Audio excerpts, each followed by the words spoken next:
안녕하십니까. 우리가 앞에서 구원 얻는 방법 첫 번째로 예수 그리스도를 믿어야 된다라고 말씀을 드렸습니다. 예수 그리스도를 믿어야 된다. 근데 예수 그리스도를 믿는데 그분이 선한 선생, 또 아니면 착한 일을 많이 하신 분, 능력 있는 분, 이런 믿음이 아니라 그분이 유일한 구세주이심을 믿어야 되는 거고, 그분이 바로 내 죄를 사해 주실 수 있는 유일한 분임을 믿어야 된다는 거죠. 그거를 믿어야 거기에 구원이 있다라고 말씀을 드렸습니다. 그리고 그분은 언젠간 다시 우리를 위해서 심판으로 오신 분임을 믿어야 된다. 그래야 구원을 얻는다고 말씀드렸고, 오늘 이제 두 번째로 회개함으로 구원을 얻는다. 물론 예수 그리스도를 믿어야 됩니다. 예수 그리스도를 믿어야 되는데, 그러나 또 한 가지는 우리가 회개함으로 구원을 얻는 거예요. 그래서 우리가 오해하지 말 것은 예수 믿음으로 구원 얻는 길이 있고, 또 다른 길은 회개함으로 구원 얻는 길이 아니라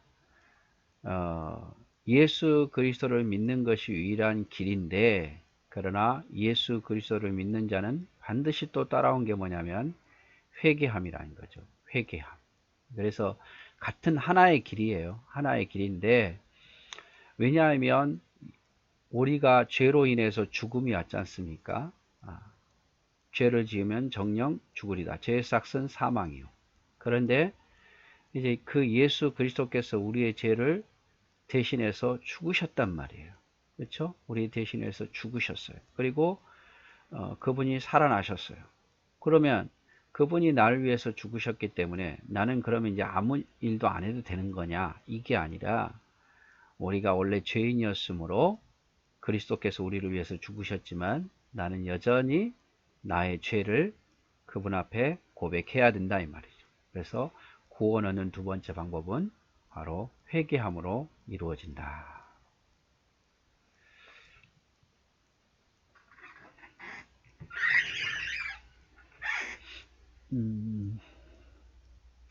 여러분, 회개 없이 구원을 얻을 수 있을까요?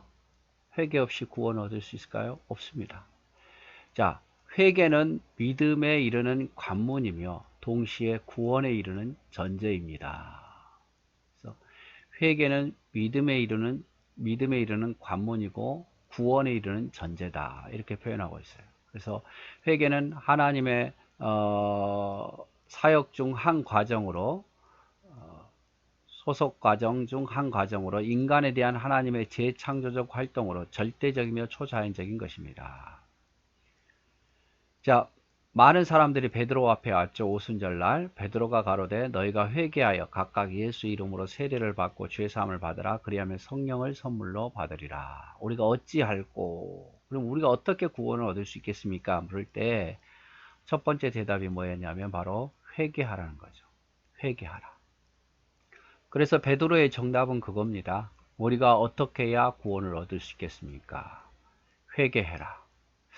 이 회개라는 의미는요, 돌아온다, 전환한다 라는 것을 이야기를 해요.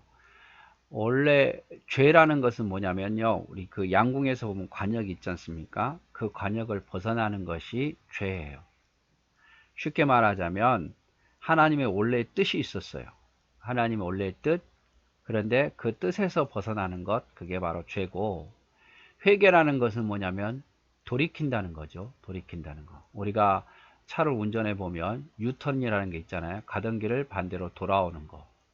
그래서 바로 회개라는 것은 그렇게 전환하는 거, 돌이키는 것을 의미해요. 그래서 자신의 죄를 회개하고 다시 전환하는 거.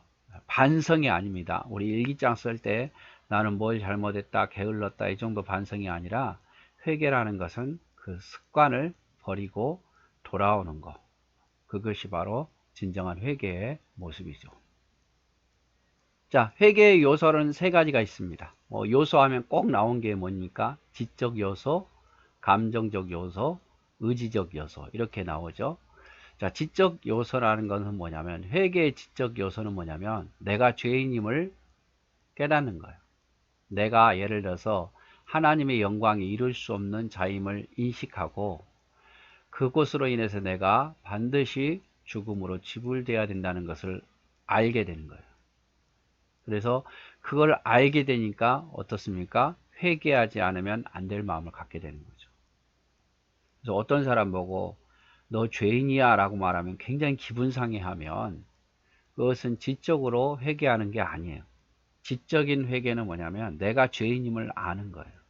내가 얼마나 심각한 죄인임을 아는 거고, 얼마나 내가 무능력한 죄인임을 알고, 내 죄가 얼마나 심히 부패되고 오염됐다는 것을 아는 것, 이것이 바로 지적 회개예요. 그걸 알고 하나님 앞에 회개하는 거, 그게 지적 회개라 이 말이죠. 머릿속으로 내가 죄인됨을, 죄의 심각함을, 주의 은혜가 아니면 나는 오염되고 무능력함을 아는 것, 그래서 그걸 알고 고백하는 것, 그것이 바로 지적 회개입니다.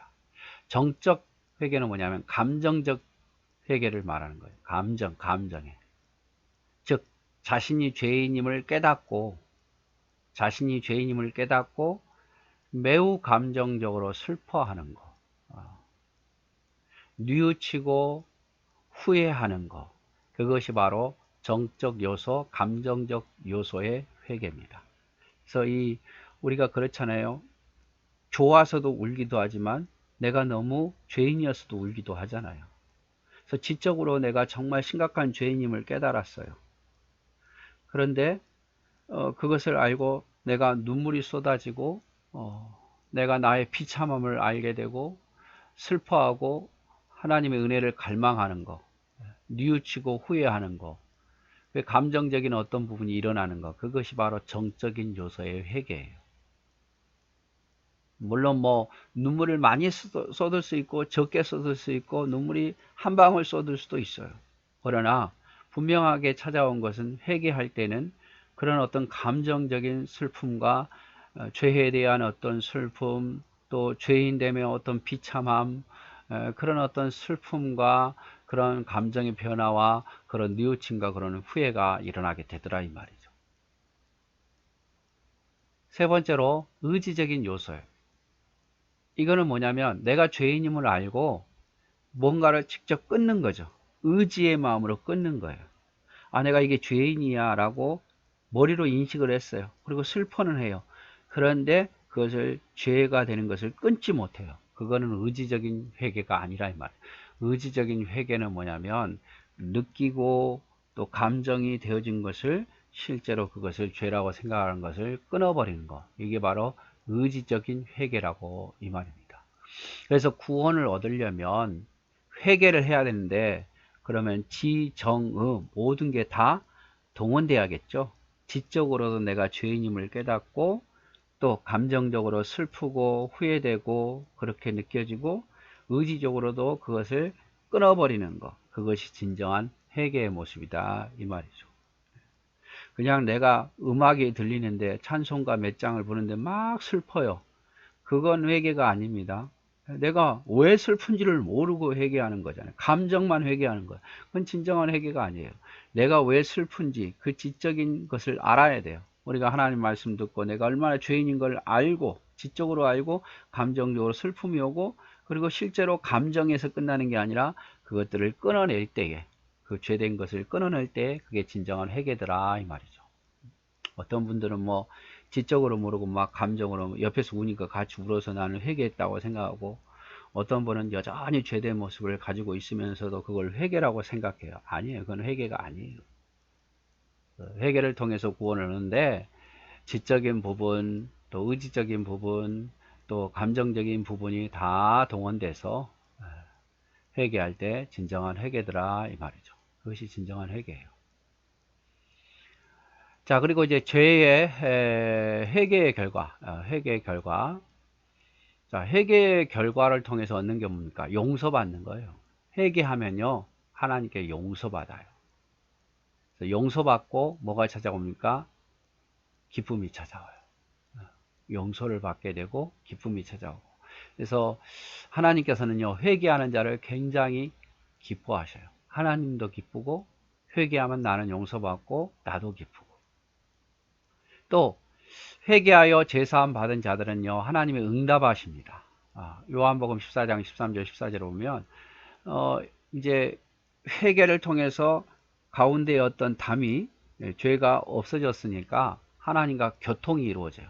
교제가 이루어진단 말이에요. 옛날엔 담이 있어서 죄가 있어서 교제가 이루어지지 않는데 죄가 없어졌으니까 이제 하나님과 교제하게 되고 주의 이름으로 기도하는 자를 하나님이 들으신다 이 말이죠. 그래서 회개하면 찾아온 게 뭡니까? 용서받게 되고 기쁨이 찾아오게 되고 하나님과의 관계가 교통이 이루어져서 기도의 응답도 받게 되더라 이 말이죠. 뿐만 아니라 회개의 결과는 또 뭐냐면요, 성령이 임하십니다. 왜? 성령은 깨끗한 곳에 임하셔요. 죄된 곳에 임하지 않으셔요.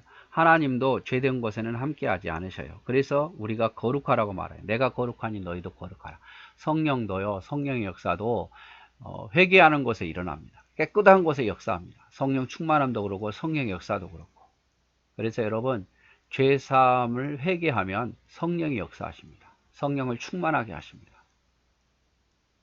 또 회개하면 자기 발전이 이루어져요. 자기 발전.